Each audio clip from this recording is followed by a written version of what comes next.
This is Zev Feldman, the Jazz Detective, just taking a moment to remind you that I've got 6 new releases coming out this record store day, Saturday, April 22nd, and I'm talking to Nate about them on the Vinyl Guide. This episode is brought to you by Seams Easy record sleeve repair strips. If you collect used records, you need some Seams Easy strips handy for record sleeve repair. They're super easy to use and repair those seam splits to make them like new. Ask your record store for Seams Easy or go to seamseasy.com. Seams Easy with 2 Z's. seamseasy.com. And now, on with the show. Well, hot diggity dog. Hi, everyone. It's Nate. Welcome to episode 390 of the Vinyl Guide, the podcast for record collectors and music nerds. And it is Record Store Day Week Eve, and we are highlighting some amazing releases coming out this Record Store Day, April 22nd, 2023.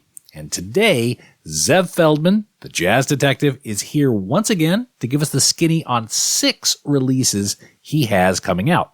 Artists like Bill Evans, Eric Dolphy, Chet Baker, Shirley Scott, Sonny Stitt, and Walter Bishop Jr. And today, Zev talks about each of these releases, why they're important, the journey from bringing them from the island of lost tapes directly to your turntable, and lots more. Plus, we talked to Zev about some of his other adventures, some sadly unsalvageable finds, finding lost photographs along with the recordings, and more. Zev is an amazing dude, always positive, always on the hunt for tapes, and keen to talk about jazz and music anytime. So enjoy this episode and grab some of Zev's productions on Record Store Day, April 22nd. And finally, if you love jazz, we've got a lot of other episodes of the Vinyl Guide awaiting your ear holes, freely available interviews simply by following our podcast in your podcast app. You can listen to interviews like episode 231 with jazz and Blue Note legend Lou Donaldson. That's episode 231 of the Vinyl Guide. Episode 224 with bass genius Ron Carter and his life of jazz. Michael Cascuna of Mosaic Records, episode 173. Joe Harley of Blue Note and Tone Poet fame, episode 157. Don Was, president of Blue Note Records, episode 105, and many, many more. Simply subscribe or follow the Vinyl Guide podcast in your podcast app. Scroll, download, listen, and enjoy. Alrighty, enough of the jibber jabber. I'm going to get out of the way and let you guys listen to the wisdom of Mr. Zev Feldman here on the Vinyl Guide. All right, this week on the Vinyl Guide, we welcome back to the show our friend, your friend, Mr. Zev Feldman, the Jazz Detective. Good to see you again, Zev. Happy Record Store Day week. Right back at you, Nate. Great to be with you. Thanks for having me. No worries. Look, I know it's a real busy period for you right now. For people who are just getting familiar with Zev, Zev is the Jazz Detective.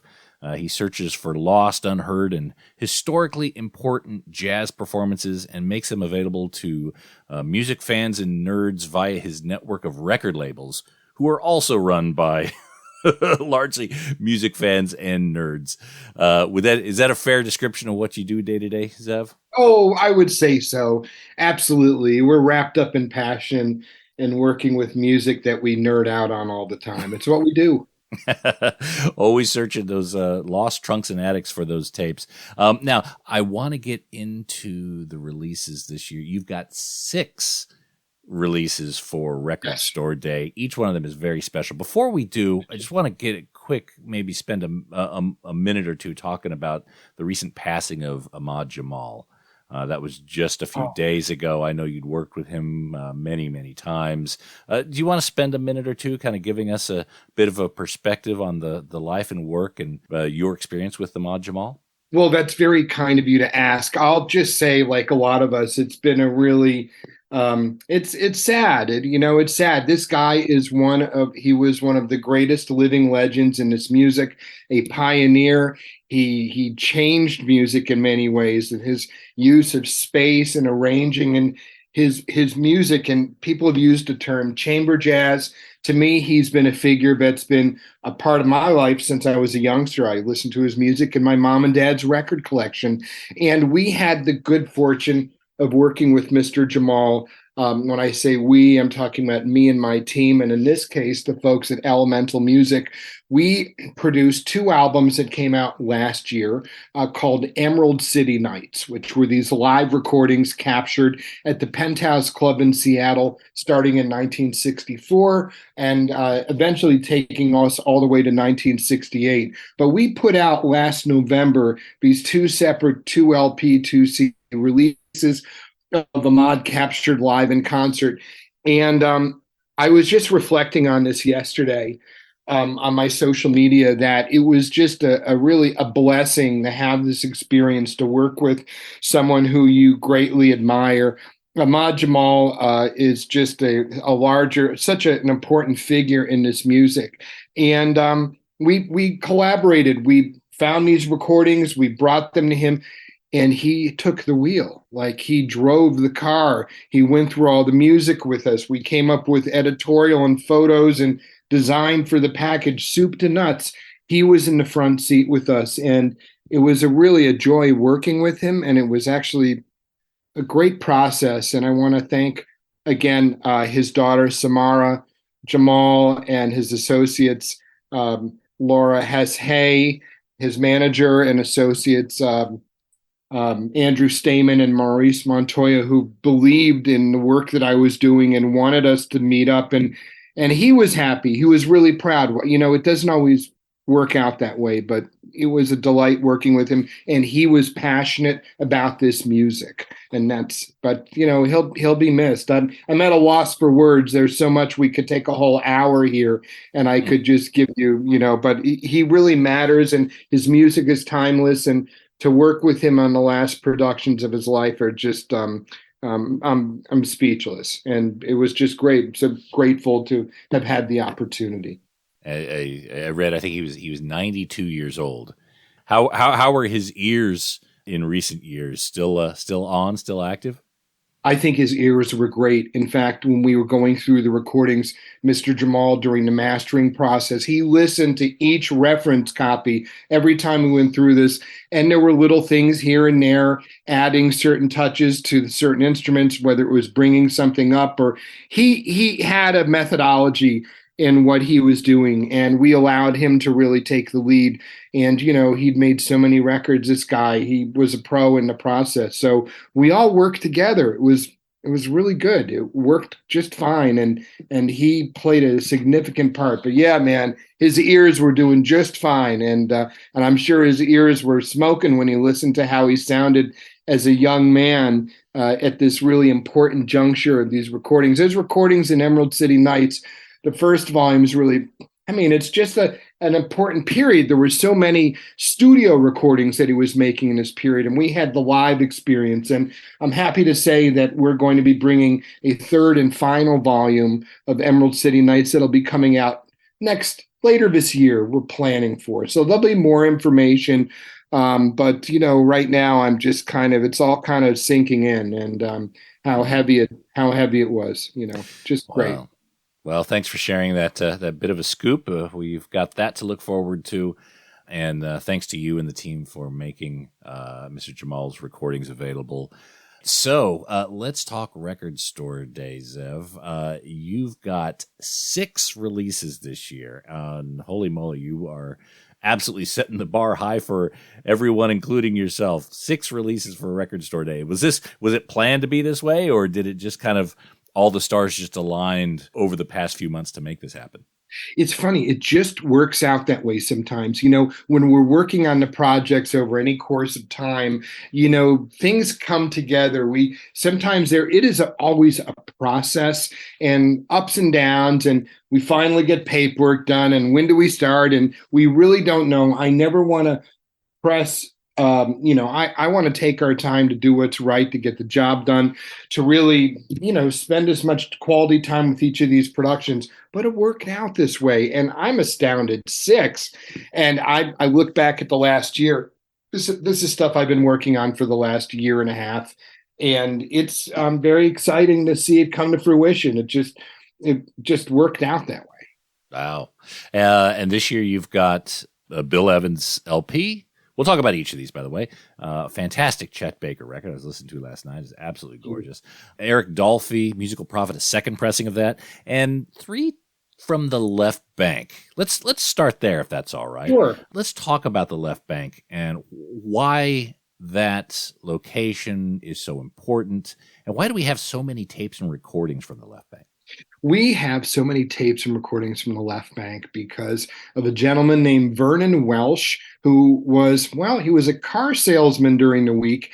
And on the weekends, he was part of this organization of individuals, multicultural, diverse, called the Left Bank Jazz Society, that was in Baltimore, that really started back in the mid 1960s at a club they had a place called the Madison Club. They hosted some concerts on, and then many, many concerts for many years at 1711 North Charles Street in Baltimore, at a place that became known as the famous Ballroom. And I've been kind of taken with the famous Ballroom for a number of years. I have to think back to my record geeking years, going back to really the early to mid 1990s, when Verve Records put out 2 albums, 2 CDs, I should say, worth of material from the great saxophonist Joe Henderson. One was called Four, and the other one was called Straight No Chaser. And these were tapes that Joe Henderson had made at this same place, the famous Ballroom. And that was, by the way, with the Wynton Kelly Trio with Paul Chambers and Billy Higgins. Worth checking those out and revisiting. But it really became my kind of first introduction to the venue. And then I used to hear about it from different people. There were photographs online that had circulated, I'd say later in the 1990s. I also became familiar with the Left Bank. There was a recording with the Wynton Kelly Trio with George Coleman on VJ Japan. I had acquired a copy of in like the early 2000s. And then Joel Dorn, the late, great, legendary producer, who was a master producer. He, on his Label M imprint, ushered in a whole bunch of these Left Bank recordings. There were about 10 of them, I believe. Gene Ammon, Sonny Stitt, Freddie Hubbard, Jimmy Heath, Stan Getz with Richie Byrack and Jack DeJohnette, Dave Holland. It was great, right? And what did they do? They made an event. Joel Dorn put out numerous titles. It brought awareness to this organization, and that's really resonated with me for years. And I'm from the Washington, D.C. area. I grew up in the state of Maryland. I'm about 45 minutes right now from Baltimore. But the Left Bank was such an important organization of these group of people that came together, a nonprofit, to put together all these concerts. But it goes from the mid-'60s onward, and there is a tape archives. Sometime about 7 years ago, I was introduced to a gentleman named John Fowler. He was one of the officers at the Left Bank organization, and over the years, it's really only a handful of living members that are left. Well, Mr. Fowler is the co-custodian with me of the tape archives. And about 7 years ago, thanks to some referrals I had, a gentleman named Joe Lee, the owner of Joe's Record Paradise, and his son Johnson runs it now. But Joe, who is a dear friend for many years, along with another gentleman, Bertrand Uberall, put in a word with me with this Mr. Fowler. Said, Zev, we know you're doing this archival work, finding these tapes. There's some tapes sitting over in these hills over here, and you need to talk to this man. So we were introduced. And Nate, for several years, I was taking suitcases full of reel-to-reels back and forth from Baltimore to Los Angeles. I'd come to Maryland. I'd stay with my mom and dad. Then I'd always drive over to John Fowler's house, bring a suitcase, and I'd have to do the hand inspection with the TSA to make sure that the tapes didn't go through the X-ray machine. You'd see me there for like an hour. People be like, what is this guy doing? But anyways, thanks to George Claiborne at Resonance Records, who offered his studio time with his engineers to help us digitize this audio, we were able to go through it, kind of catalog it, vet it, listen, get an idea of what was really there. And at Resonance, as it just turned out, we were very focused on some other projects that were prioritized. And then my friend Corey Weeds, Cellar Live Music Group, he got bit by the bug big time. Corey wanted to get into this archival work too that I'd been doing with Resonance. And he said, hey, could we do something together? And sure enough. So we started this imprint called Reel to Reel, which has now had several releases out over the years. Corey stepped up and really took a lead in terms of finding homes for many of these recordings that needed to come out. First, there was the Etta Jones with the Cedar Walton Trio release called On a Sunday Afternoon, which came out a few years ago. Then about a year and a half ago, I want to say, we put out Understanding from the great drummer Roy Brooks on this explosive recording at the Left Bank with the great Woody Shaw on trumpet, Carlos Garnett, Harold Mayburn on piano, Cecil McBee, all your friends. I mean, like, it was just astounding, all this great music that was going on. But Corey and I started really sinking our teeth into saying, hey, what can we put out from this archives? And there's a lot of generosity from the labels. It is not for the faint at heart. Getting behind, putting the resources together to bring one of these projects to the marketplace. And Corey was very generous and said, let's do this. So over the last few years, we've been working on this group of tapes that John had recently found, which included these releases that we have here now. We have Sonny Stitt, Boppin' in Baltimore. We have Shirley Scott, Queen Talk at the Left Bank. And we have Walter Bishop Jr., Bish at the Bank. And these are all very important recordings. We can talk about each one of them. Happy to do that. But, it was just like, it was advantageous. And there is an important message between the music and the legacy of the organization. The archive itself, how big is the archive? And what was the motivation for making those tapes back in the original day?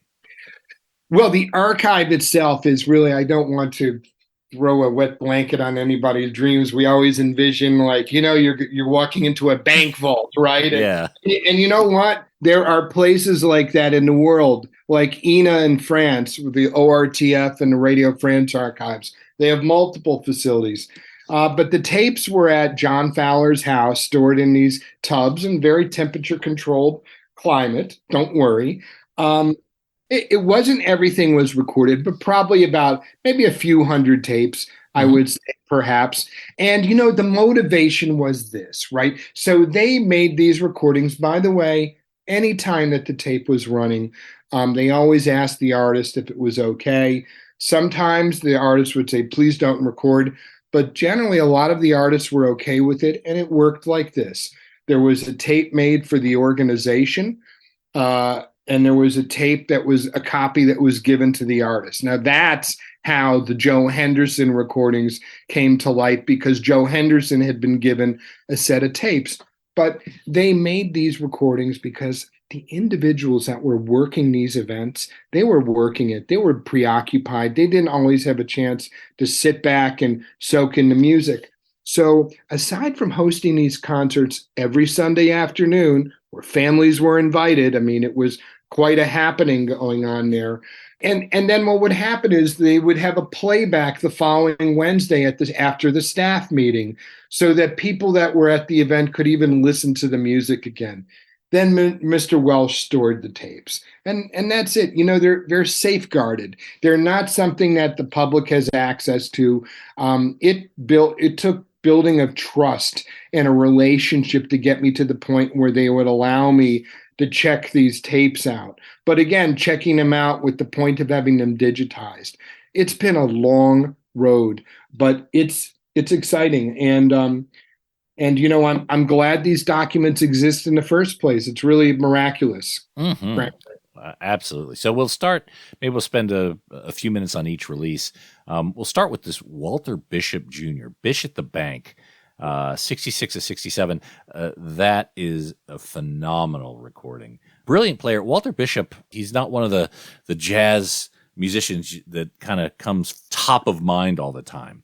He's always kind of been one of those guys, at least in my understanding, has been a little bit below the radar, but what a fantastic piano player. And this is a tremendous record. Tell me a little bit about this album. Well, these were some tapes that I was really taken with, and so was Corey, by the way. You're right. Like record collecting, we see his records. This was a man who came out of the bebop era. You know, he played with Charlie Parker. He was on that scene. He comes from a different time and different tradition. And when you look at some of the great jazz pianists, I think that pound for pound, he is really a heavyweight, and someone that never got his due. And I think if you're a connoisseur, I think a lot of us are going to flock to these releases because we know it's something great. And there have been quite a bunch of recordings that are out there, even on the Xanadu label, on Muse Records. And of course, a lot of folks know him because of the Black Jazz record label resurgence. He had a few recordings for that imprint as well. But, he matters. I was just like, there were these tapes that were sitting there that said Walter Bishop. And I said, this is really rare. And I said, this is really important. And this guy doesn't get talked about enough. And Corey totally felt it. And when we listened to music, we were taken with it. We also really love the fact that on the front line, you've got Harold Vick on tenor saxophone, who a lot of people know from the Steppin' Out release on Blue Note, but he made a number of recordings for Muse. He even played with Jack DeJohnette, and he was a guy on the scene in New York in the 60s. And I just like, all of your friends are here. Dick Burke on drums is a guy that like Alvin Queen talks to me about, really made a splash on the scene when he came out and when he hit the scene. These were just, these were the cats. And you at the left bank, you had a train ride down from New York City or from Philadelphia, which is where a lot of the musicians stem from. And there was a major artery of talent that was able to come into Baltimore. I mean, guys that toured the whole world were coming into Baltimore because of this organization. So I'm really happy about this. On the Walter Bishop Jr., by the way, the liner notes are written by the great Ted Pankin. And there's a bunch of other testimonials and photographs. And, we just tried to put together something that would really celebrate the memories. And I think if you like Walter Bishop Jr., I think if you like this music, if you like jazz piano, there are a lot of reasons why you should check out this project. And as usual, the booklets provide a lot of historical context in telling the narrative of why it's important too. We like to build great records, but I also like to really curate great books and learning experiences that go along with it. Something to occupy you while you're listening to the music before and after. But I'd hope that people are going to want to pull this one off the shelf and keep listening to it. It's a great one. I totally agree. This Bish at the Bank album is absolutely going to be heavily spun in my house. And that's another thing about the productions that you're involved with, Zev. It's not just, let's take the tape and let's put it on a record and put it out and move to the next one. They're curated. The booklets have so much information, so content rich. It really is like, you could spend an evening just diving deep into this artist, into these records, learning about them, reading all the different perspectives, and they're very comprehensive booklets. So the work that you do in deep diving on these is I've got so much respect for it and so much appreciation because I learned so much while going through this. So there it is, Walter Bishop Jr., Bish at the Bank. Listeners, please grab this one if you see it. It is a banger. Another left bank one was Shirley Scott from the left bank. This one's from 1973. This seems to show a different side of her. I think personally she was a trailblazer on her instrument, dominated with the landscape by so many men, frankly. And there's also Rhoda Scott and Amina Claudine Myers. There are a lot of other females that play this instrument. But the records that she made in the 1960s, guys like you and me and a lot of my other record collecting friends, and especially Corey Weeds, we've been collecting her records for years. She is just something else. This is a great set. She was married, by the way, to Stanley Turrentine. She was the musical director, I also think, for You Bet Your Life on the game show when it came back in the late 1980s. but Shirley Scott really matters. She is a important artist. She has a recorded legacy right now. There's a lot of folks that are getting exposed to her for the first time because of this new craft box set of her and Eddie Lockjaw Davis, someone who she also collaborated with as well. But she's a timeless artist. She matters. Like, she is a musician who Corey and I get excited about. And I just know, like, I just come across so many of her records, and they're always a joy to listen to. Yeah, the organ is definitely a link to gospel. There's blues in there too, and on this recording, some high octane grooving, if I may say, including impressions, which is absolutely burning. But this comes from a recording from August 20th, 1972, at the famous ballroom. She was living in Philadelphia at the time.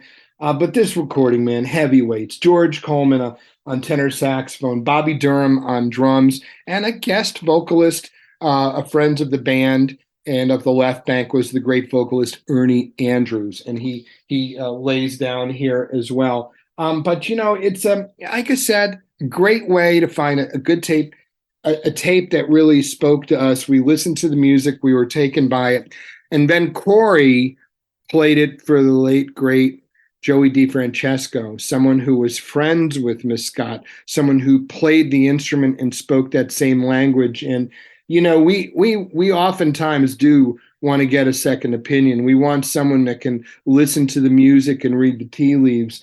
But the music here really checked out for us in a great way, and it's on fire. And I got to tell you, on drums, Bobby Durham, who is really another underrated master. I mean, maybe you listen to him with Monty Alexander or Oscar Peterson. He is on fire, pushing, and it's fantastic. A. Scott Galloway did the liner notes here. Tim Warfield also, an interview with him and an interview with Joey DeFrancesco. And oh man, I mean, we even found photographs that had never been published before from photographer Raymond Ross. We came across this photo session thanks to Cynthia Sesso at CTS Images, who is one of our contacts. We work with a lot of different photographers and different archives, just like the music, and putting these together is a big process. I'm really proud of this one a lot too. Like I said, like when you're into the music and you love the artist, finding something that hasn't been out there before and getting a chance to realize it just hits it's a very personal sort of connection, and that's what it's been like for us on this one. So yeah, that drummer, boy, that was I wasn't quite ready for that. That is a heavy hitter. So yeah, Shirley Scott at the Left Bank. Now, you mentioned some of the photos, and again, with your booklets being so comprehensive with information and imagery, were there many pictures of these Left Bank sessions while they were being recorded? I'm sad to say, first of all, we don't have the original prints or negatives. And what we've had are copies of the Left Bank had their own yearbooks that they did every year. They had a chronicle going back from the very beginning of all the concerts with all the side people that played on them. And then you would see photos from the shows, and they would be in these yearbooks. I'm sad to say that we've done a lot of research, and it's been difficult to find practically any pictures. But there are these yearbooks that have some of the images, but they would be like third, fourth generation. It would be very difficult to curate them. But instead, what did we do? We found previously unpublished pictures from guys like Don Schlitten, who shot her for prestige albums and designed her covers. And we were able to pull from other very important sources to really kind of recreate what the experience is. John Sellards, by the way, we need to give him a shout out. John Sellards is a tremendous designer, but I've had a chance to work with for a number of years now, and so is Corey. And John has this unbelievable, he's such a skilled guy in recreating feelings and emotions. And I would say, hey, would love something kind of, hey, maybe a little late 60s Prestige a la early 70s Muse Cobblestone. Could you come up with something like that? And he just knows what he's doing. And it's all about the teamwork of people that we work with, and having these sort of, understanding and feel for all these components and aspects that go into these projects.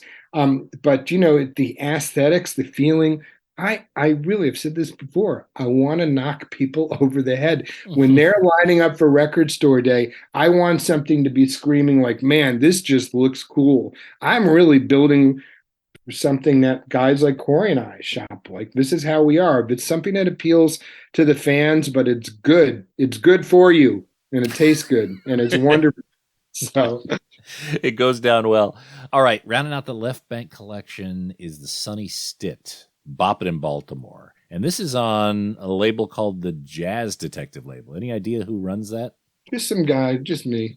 But no, I want to say I'm very lucky, Nate. Last year, I had the good fortune with my team, including Zach Shelby Cisco and my dear friend Joel Weinstein. But the guys at Elemental Music, who everyone is getting familiar with now, probably more and more, a lot of brand awareness. They're doing a lot of reissues in the marketplace.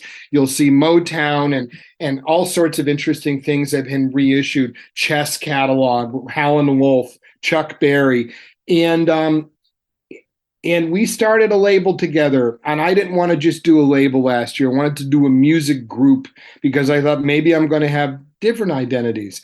But we came up with a company that I've called Deep Digs Music Group, and under the Deep Digs umbrella, and I want to, thanks to Jordi Soleil and Carlos Agustin at Elemental for believing in me. We've created this label group, and this we put out Amhad Jamal, Emerald City Nights last year, Volume 1, Volume 2, and we're going to talk about Chet Baker in a minute. But we have this Boppin' in Baltimore, which is on my label, Jazz Detective. I'm very proud. Sonny Stitt is an artist, again, that Corey and I get bonkers about. We get excited. I mean, this was a man that left an unbelievable footprint in the music world in terms of a recorded legacy. He recorded for a lot of labels, but he was a gunslinger. He was a master saxophonist. That from the technical skill, from the feeling, come on, man. This was a guy that, was a peer with Charlie Parker, and he comes from, again, that different era and holding a tradition like Walter Bishop Jr. too. Barry Harris is another guy. They used to have that slogan they would say all the time. Maybe you've seen a pin with it written on it. Bird lives. And Sonny Stitt was a guy who really championed the bebop tradition, but playing blues. And Sonny Stitt just blows us away. Like it is amazing when you listen to him. And just naturally what he could perform. Well, he was a regular at the Left Bank. And as Katia, his daughter, and Jason, son of Sonny Stitt, will tell you, hey, man, those shows at the Left Bank were really personal for us because Dad was on the road all the time. They lived in the D.C., Baltimore area. So when Dad was playing, they had a chance to go to these shows. But he has a very important recorded legacy. His contribution to this music has aged so well. He is one of the masters, and he played tenor sax, he played alto sax, he played this thing called the variatone, which a lot of people know about as well. And I think that he was really a master who, again, we're going to use this vehicle, Record Store Day, this event to bring this music out, that we're going to celebrate the greatness of these guys. And Sonny Stitt moves me. I think his music is going to continue to move people. And I'd like to say, I hope that it's going to turn some people on. Maybe some people don't have a Sonny Stitt recording. This is a great one to dig into. And he's playing tenor here, which is not always the case as well, tenor and alto. So that's what I like about Record Store Day so much is you get the opportunity to try something maybe you wouldn't on any other day. Right. I mean, we've heard the name Sonny Stitt. We've heard a little bit about Shirley Scott. But when you walk into the record store on Record Store Day and you see this beautiful package there and you're like, oh, you get caught up in the moment, you grab it and you take it away, you really learn something, and especially with the booklet and everything that contributes to it. So I think it's a great opportunity for people who aren't familiar with Sonny Stitt. I'm only casually familiar, but after listening to Boppin' in Baltimore, I think I'm going to go a little bit deeper down the rabbit hole. So again, credit to you and the team for bringing these recordings to the forefront. Thank you. Okay, a few more to get to. Where do we go? Let's go to Chet Baker, Blue Room, from the Netherlands. Now, the source of this was actually some sessions that Chet had played that were for radio. Is that right? We'll be back after these messages.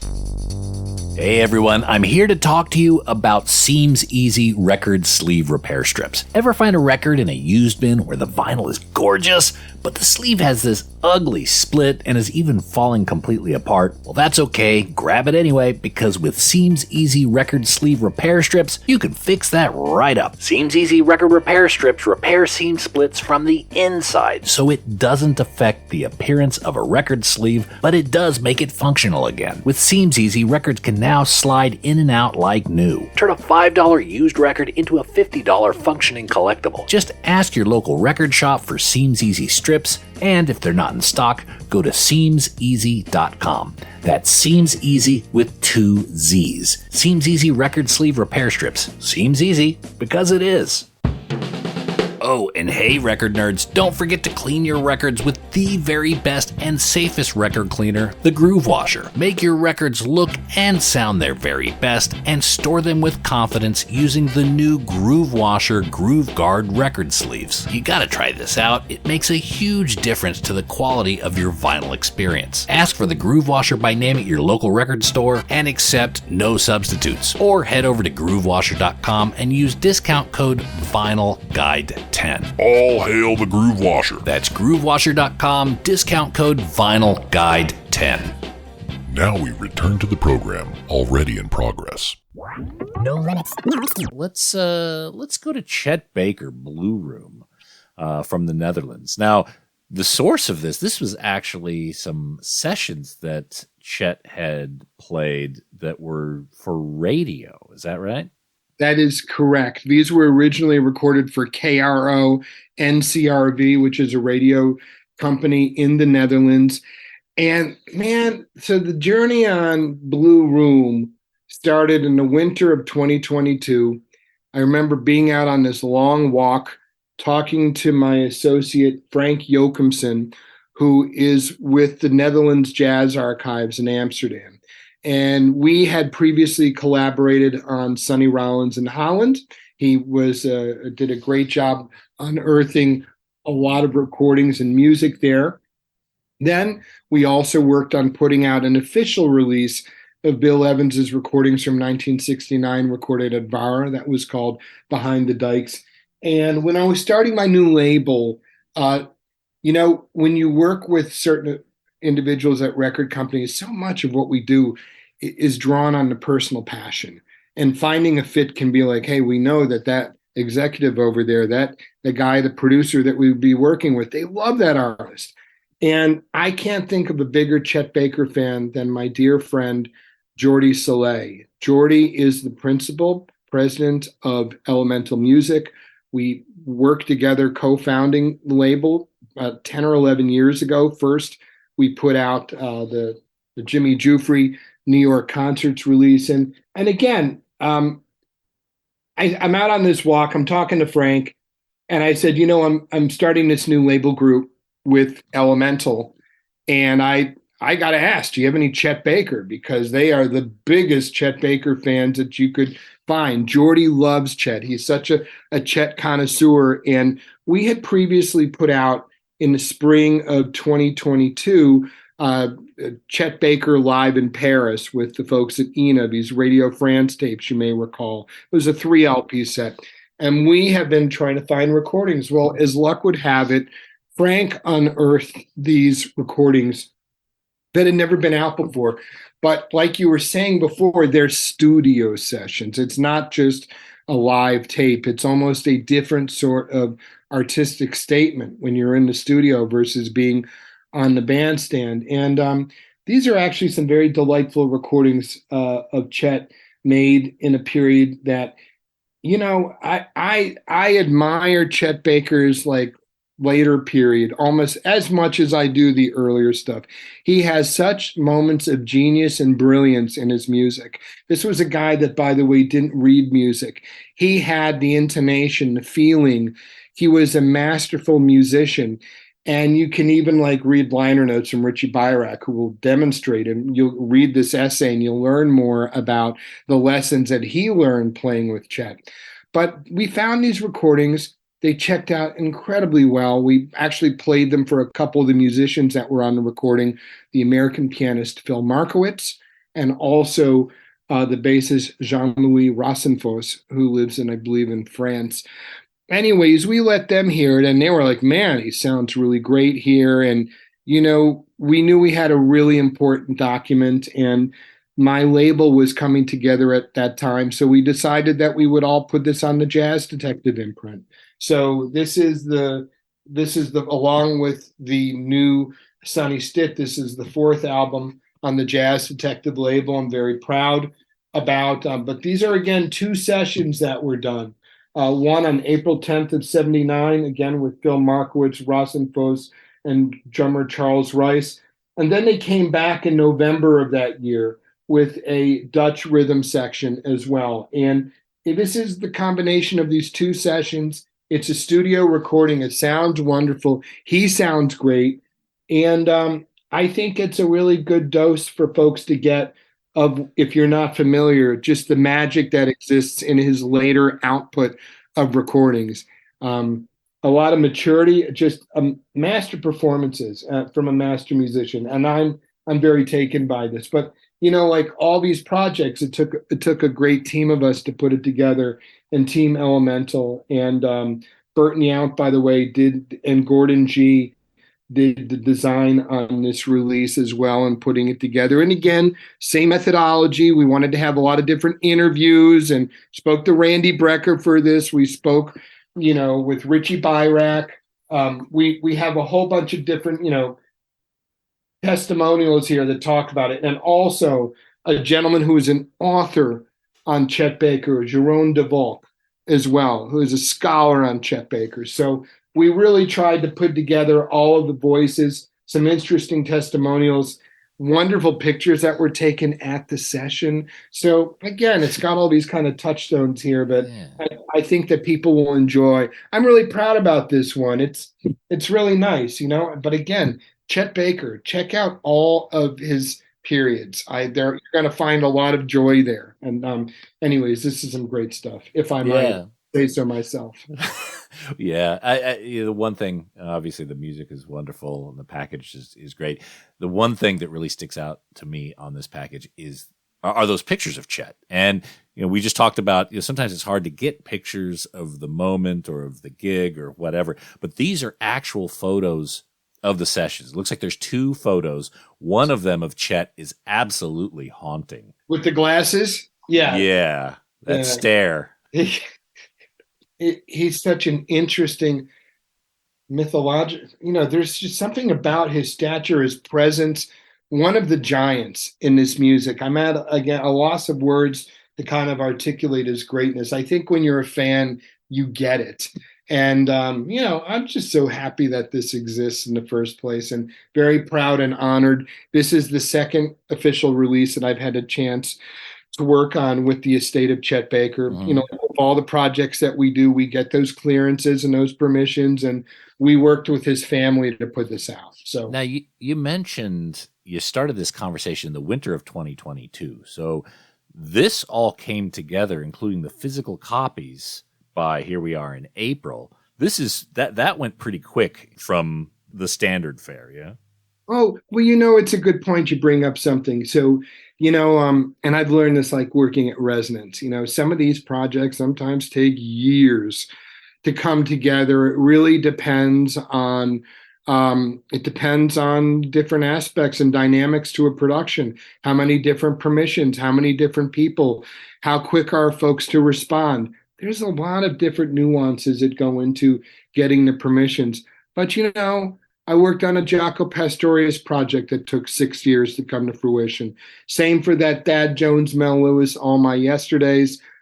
You stay with them. But these came together. There was something meant to be. The energies of the world worked their way and their magic, and it was meant to be. But it's funny. George Claiborne talks to me about this sometimes.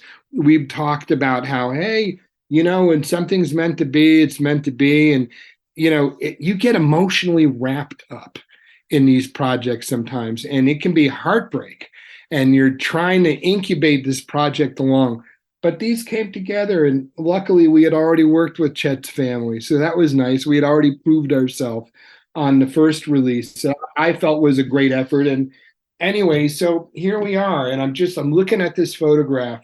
Verrill Oakland, the legendary photographer, he took the pictures that we use on the front and back cover. And there were these sessions. He's wearing his hat. He looks awesome.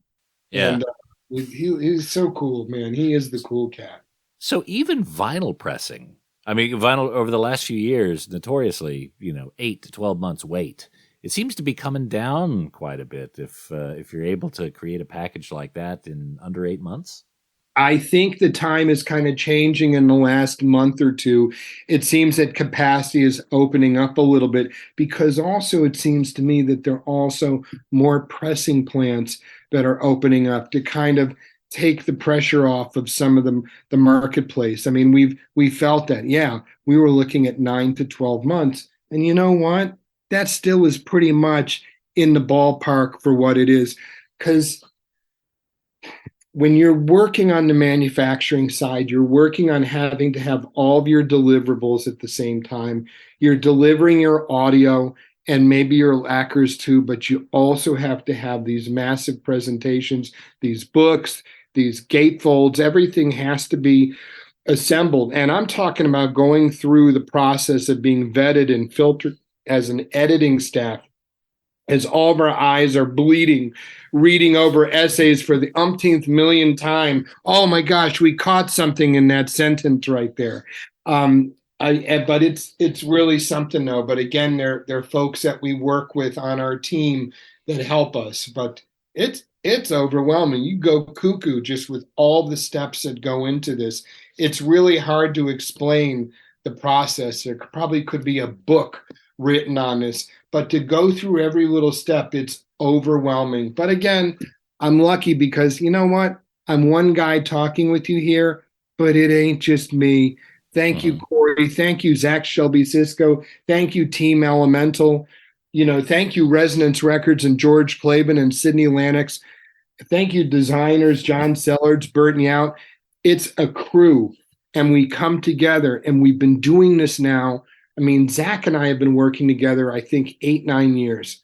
And really, that was like I've said before, that's like when things really started hitting a stride, especially around 2015, 2016.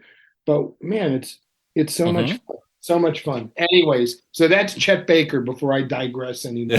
Okay. Well, we're talking about the history of the labels. And of course, this Bill Evans release, Treasures, this is your 8th or 9th production of the Bill Evans estate. What are we? This is actually my 10th production. I can't believe it. You're in double digits. And we'll be at the 11th later this year, because there's going to be another unissued recording that's never been out there. Not even the discographers have it. And it's great stuff. Well, okay, so let me tell you a story. Winter of 2022, I'm on another walk, and I got a phone call, I think one day, from Jordy calling me from Barcelona. Zev, we found something really amazing. He said, we found some Bill Evans, but nobody's got this. And it's recorded great, and the performances are absolutely wonderful. And we found these recordings made by a gentleman named Ole Matheson. He was a producer for Danish radio. And Mr. Matheson, he was instrumental in having these separate sessions that were done with Bill Evans in solo piano, with the trio, and with different musicians, whether it was Eddie Gomez and Marty Morell, or might I said, as far as I know, the only recordings, I think, of Niels Henning Orsted Pedersen on bass and the great Alan Dawson on drums. You have an orchestral, large group ensemble with Pelle Mikkelberg. This is a 3 LP set that we called Treasures. And these really are treasures. They were a complete surprise. and just astonishing to unearth this. But guess what? Jazz Detective didn't find this. Jordi Soleil and Carlos Agustin found this, and they came to me knowing that I had this deep relationship with the Evans estate and that we had done so much work. And hey, at Elemental Music, following previous year, we had done Behind the Dikes. So the stage was set. We went to the estate. We were able to play this for them. They loved it. We did a deal to put this out. We were able to get all the permissions. We were able to, work with the musicians and work with the families. And it was, when you're hearing back from guys like Eddie Gomez and Morel that are listening to themselves, and when they respond favorably, there was just, just good feelings all the way around, because we knew this music was really special. And it's like some of the best of Bill Evans. You get like different tastes and different instrumentation, different configurations of these groups.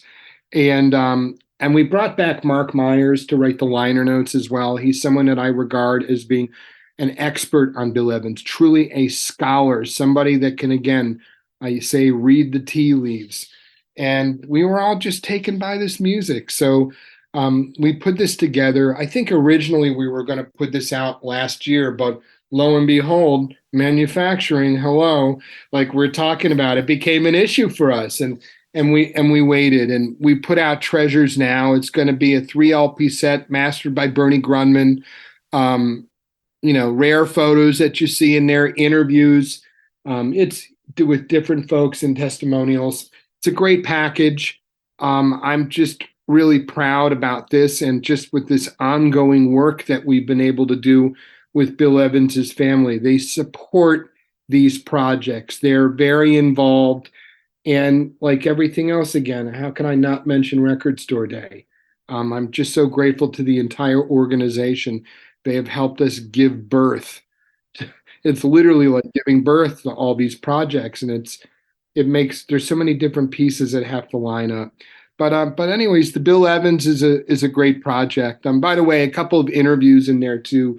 I should mention we spoke with the legendary Rand Blake and pianist Rand Blake and pianist Matthew Shipp also, that get a chance to share their feelings about Bill Evans. And we tried our best to build a good, nice package that we hope everyone will enjoy. It wouldn't be Record Store Day without a Zev Feldman Bill Evans release. So it's the Bill Evans titles are always so unique, and I like the fact that they've been relatively consistent over the last few years. I noticed with this year, the 6th record we'll talk about here, Eric Dolphy, Musical Prophet. That's the second pressing. It's a reissue. There's a lot of Bill Evans collectors out there, and these titles that are going for quite a bit of money on the collector's market. I'm sure you know that some of these, especially some of the Bill Evans records, are $200 or north of that. I've heard from boy. Yeah. Now you're reissuing Eric Dolphy, Musical Prophet in the second pressing. Any consideration about going back to some of those Bill Evans ones, especially the ones that are very hard to get for collectors, and giving them a second look? Absolutely. I mean, it really depends on the demand, and we do it when it's really warranted. When the projects first started coming out, sometimes they were, the first Eric Dolphy release, by the way, was 3,000 units, and we shipped sold out. And I got harassing messages from people wanting to know, how could you press so few? And I said, we just wanted to make the right amount. It's a collectible thing. And it gave us a chance. We go back sometimes. Will we do other Bill Evans records? Well, we did reissue Live at Top of the Gates. A few years ago, we did reissue Some Other Time, which were fetching big numbers in the collectors markets, and I wanted to make that one available. We're certainly open to it. I think it really is about a special instance of it being a recording where there's a demand and people really want to have it. But just to talk about this just to talk about the Eric Dolphy Musical Prophet release, there are some distinctions between the first and second pressing. First time around, we made 3,000 copies. Like I said, they went very quickly. That was engineered by Bernie Grunman. It was mastered by Grunman and pressed at RTI. and and it had these beautiful photographs of Chuck Stewart on the front and back cover. And for this edition, starting with the cover, we took different photographs that hadn't been used, also by Chuck Stewart. There's continuity, these two wonderful pictures. But this time we mixed it up a little bit. Instead of Mr. Grunman, we used Kevin Gray, who everyone knows as Mr. Tone. You know, he works in all these tone poets with Joe Harley at Coherent Audio. Coherent. It was an amazing job, amazing. And this time we pressed it at an audiophile pressing plant that Resonance Records has been working with for a few years now, called Levinalist, which is in Canada. And you know, it says 180 gram on the sticker, but it might even be a little closer sometimes to 200. The Levinalist does these really lavish, beautiful pressings. They've been doing a really great job. And you know, it's a different pressing altogether. It's a little bit of a different experience, but it was a way to bring it back out to the people that really wanted to have it, could get another crack at it. And I mean, it's Eric in the 1960s, including recordings that hadn't been released before, with all this bonus material. I mean, recordings that we had found in Eric Dolphy's personal belongings that were with his friends. There's a whole story attached to the Dolphy, which was, again, I use these word journeys, experiences. Working on Musical Prophet was a great experience. Working with my co-producer James Newton, who is a musician in his own right, composer, arranger, historian, and it was just a team effort. I'm really happy to see that back out. That needed to come back out again, but we don't always like to do that. You know, we don't. But if we hear from enough people, I'm sure maybe we'll go that direction. Yeah, as a collector, it allows it. Yeah. Yeah, as a collector, you know, most of us like to go for those first pressings, those early records. There's some connections with those, you know, especially the lifetime pressings, the ones that are done within the artist's lifetime. But when it comes to Eric Dolphy, I prefer the more recent issues. Like, for instance, this recording, Musical Prophet, has Iron Man in it. Iron Man was originally, I think the label was Douglas. Yes, Alan Douglas. Yeah. Same guy who worked with Hendrix. Yeah, and those records, they were never, you know, there wasn't the investment in really nice pressings. It was kind of, let's put it out there and move on. So these pressings from the original master tapes have had the care and the attention and the modern record pressing techniques. So the sound on these, even though they're not a lifetime pressing or a quote unquote original pressing, to me, they're a much better experience just because of the audio quality is much more upfront. So that's the second pressing of Musical Prophet. Can you hear the difference between the first and second? I haven't A-B'd them. Oh, I'm sure there's somebody out there that could weigh in on this.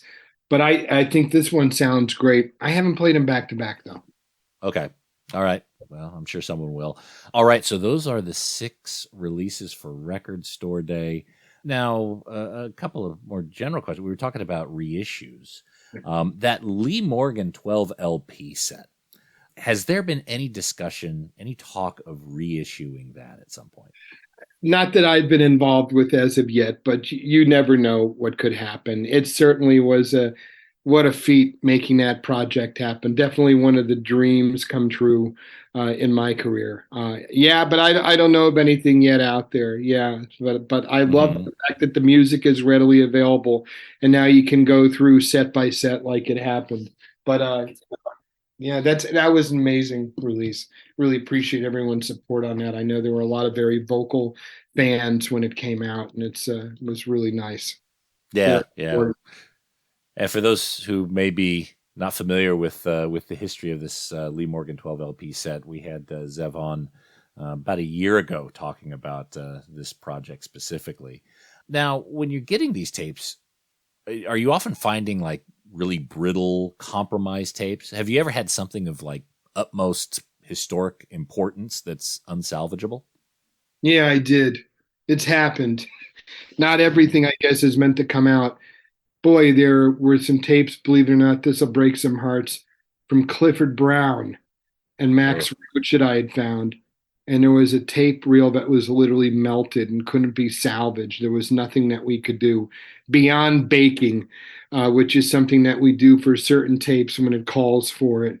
But you find these tapes, and sometimes they're in all sorts of different condition, and it's not often brittle, and it's usually about the way it was recorded and how the audio is. But it happens. But I can't help but think about that one time, and I think like the tape was parked in a car on the property or something, and was probably baking in the sun for years and years and years. Yeah, heartbreak, man. We don't want to talk about that. Let's not get everybody sad.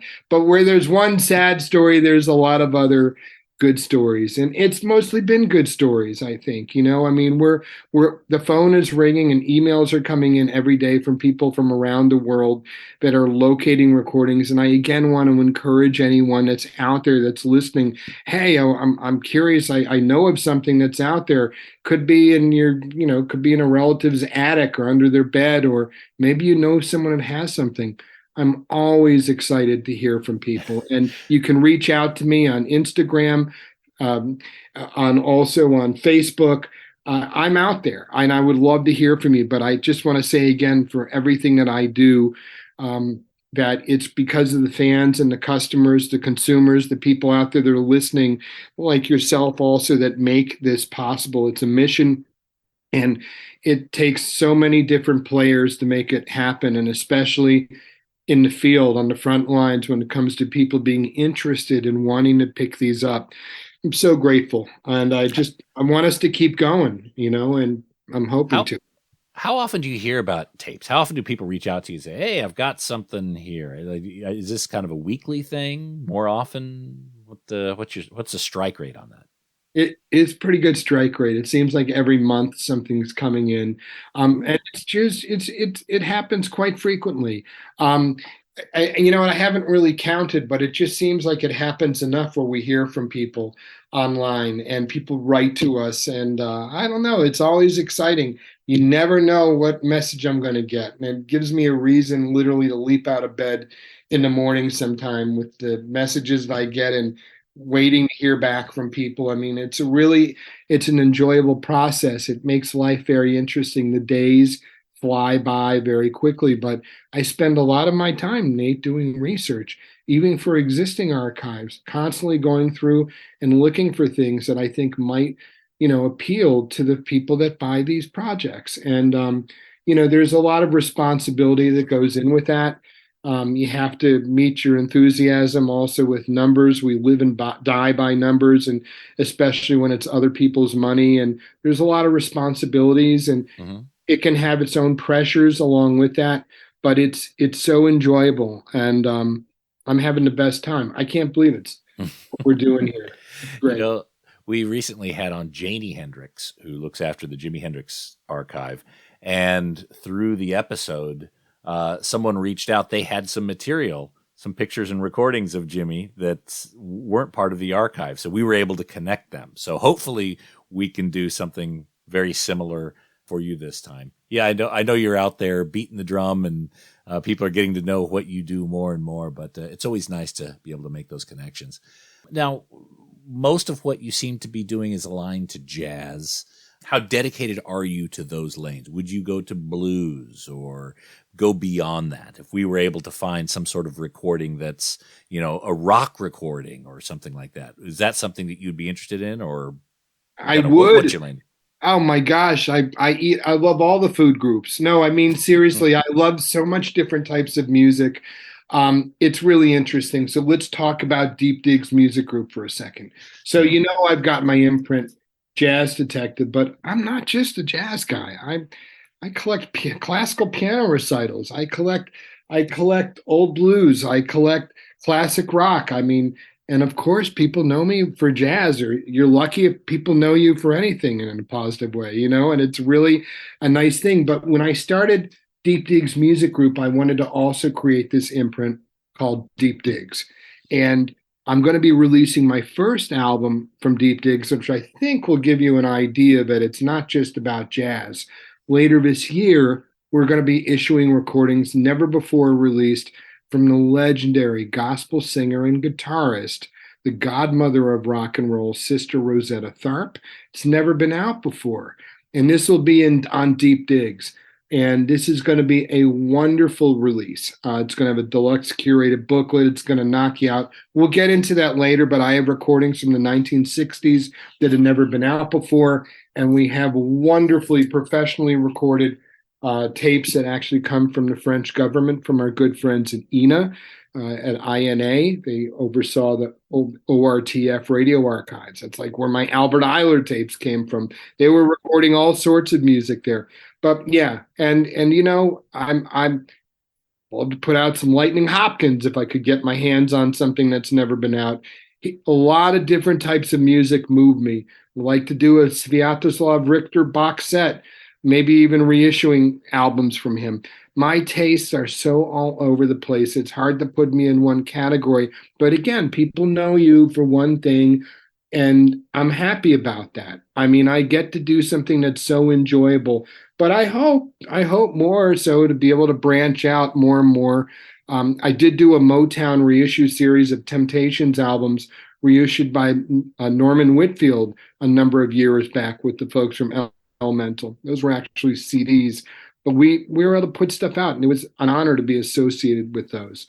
So more on that soon, you know, but there's a lot of great music to be mined, and a lot of great stuff that's coming down the road too, by the way, Nate. I'm looking forward to it. I'm sure there's many irons in the fire, and looking forward to hearing what's up your sleeve for later in the year for Record Store Day, Black Friday, and beyond.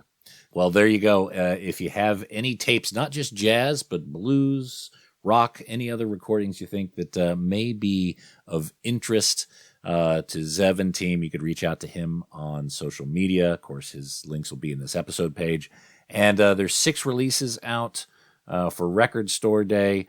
Bill Evans' Treasures, Chet Baker, Blue Room, Eric Dolphy, Musical Prophet, the second pressing, Shirley Scott at the left bank, Sonny Stitt at the left bank, and Walter Bishop Jr., Bish at the bank. Record Store Day, April 22nd. Zev, thank you so much, not just for your time today, but for all you do, because you really do enrich the lives of us music nerds. So thank you again, man. Thank you. Thanks for having me.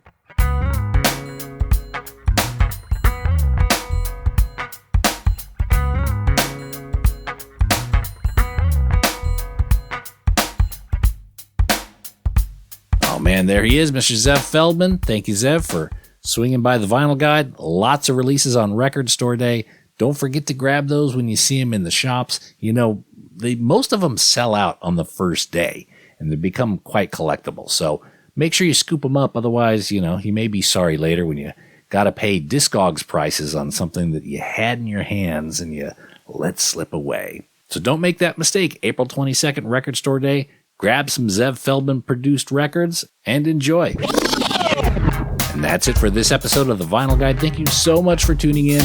Please share these episodes on your social media. Put them on Facebook, send them to the Facebook groups, put them on Reddit, show your friends how to get a podcast on that smartphone of theirs.